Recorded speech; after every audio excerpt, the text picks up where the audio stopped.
For the first time in the entire story, Pangaea Castle, the symbol of the authority of the celestial dragons, has been damaged by none other than the former slave, Bartholomew Kuma. This, coupled with the previous assault of the revolutionaries on Marijois, has left the celestial dragons in a pretty difficult situation.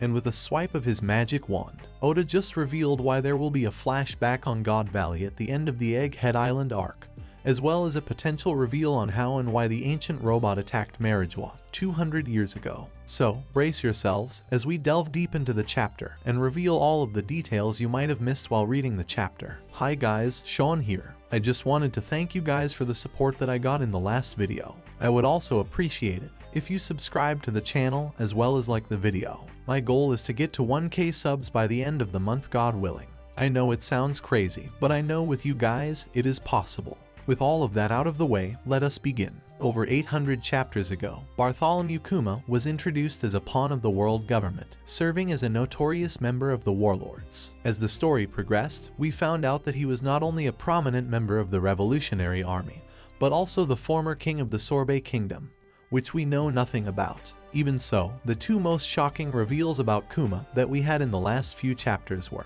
1. He was a member of a special race, and 2. He most probably must have been a slave of the celestial dragons at God Valley and escaped when the Rocks pirates attacked the island. Prior to the time skip, Kuma had been captured and sentenced to death due to a certain incident.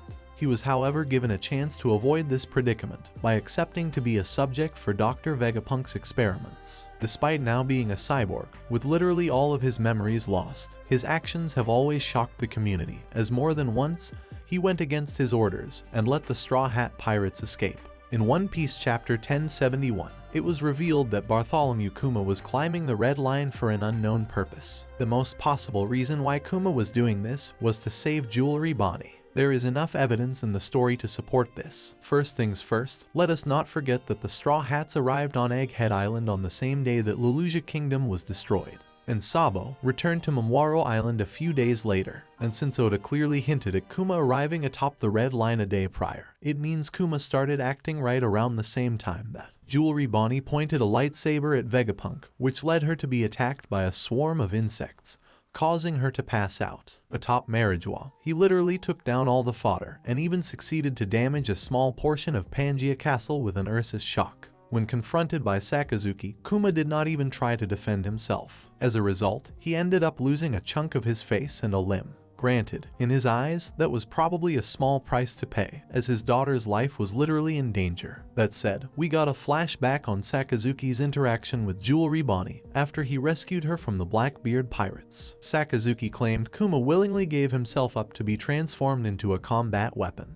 I certainly do not think that is the case. I do rather believe it has to do with his past. Sakazuki's actions here made me believe that Kuma was probably subject to blackmail for a specific reason, and that might have to do with his past as a slave who escaped God Valley. What happened to God Valley is yet to be revealed, and through Kuma's memories, we will certainly understand why he was subject to blackmail. It is very possible that, similar to how the Lunarians initially inhabited the Red Line, the members of Kuma's race were the original inhabitants of God Valley. Both of these areas were eventually taken over by the Celestial Dragons. Egghead Island is located on the other side of the Grand Line, and Kuma, with his vast understanding of the geography of One Piece, knew that very well. Oda even showed us that Kuma ran in the opposite direction from whence he came, before taking off. With these events occurring a day prior, it is safe to assume that Kuma is on his way to save his daughter. The next part of the chapter was Luffy versus Kizaru. From the onset, Luffy knew he had to focus on speed, which is why he started off with Snake Man.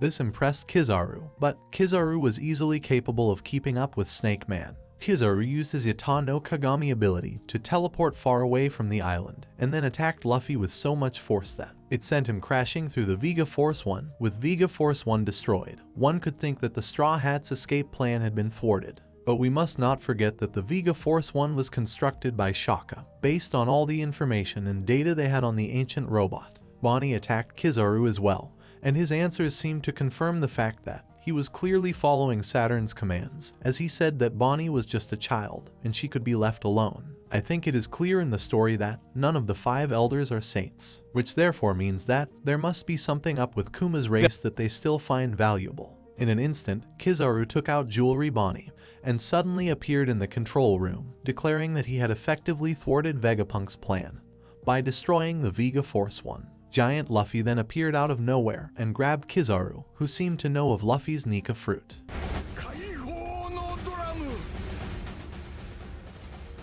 The most shocking part of the chapter was that the giant robot's eyes lit up, apparently because of the drums of liberation. This was the reveal of the chapter, as it is clear at this point that the most probable reason why the giant robot attacked Marijois was because the previous user of the Nika fruit had awakened its powers, and the drums of liberation powered up the ancient robot, enabling it to not only climb the red line, but also attack Marijois.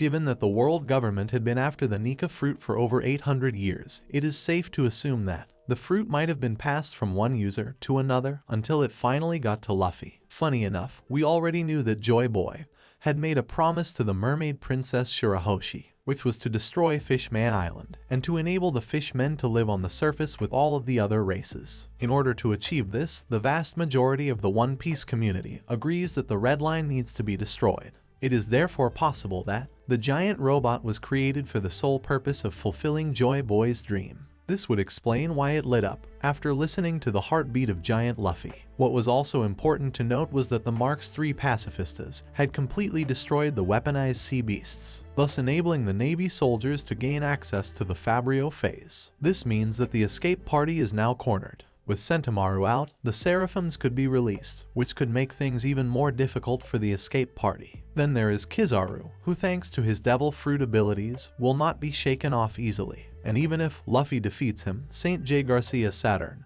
could potentially make it even more difficult for the Straw Hats to escape. Fortunately, the Vegapunks succeeded to crack the code. The activation of the giant robot opens up the window of opportunity for the Straw Hats to escape, since this robot has been confirmed to be much more resilient than the Vega Force 1. I think it's safe to assume that by the end of this arc, Kuma might end up saving the Straw Hats once more, all the while paying the ultimate price. He could still escape as well, but due to the damage he has incurred, the loss of a chunk of his face as well as a limb will greatly diminish his mobility, so I think it's safe to say that the curtains will be closing on this iconic character very soon. Thanks for watching the video until completion. Please be sure to subscribe to the channel for more content like this. It was a pleasure, and I'll see you guys later.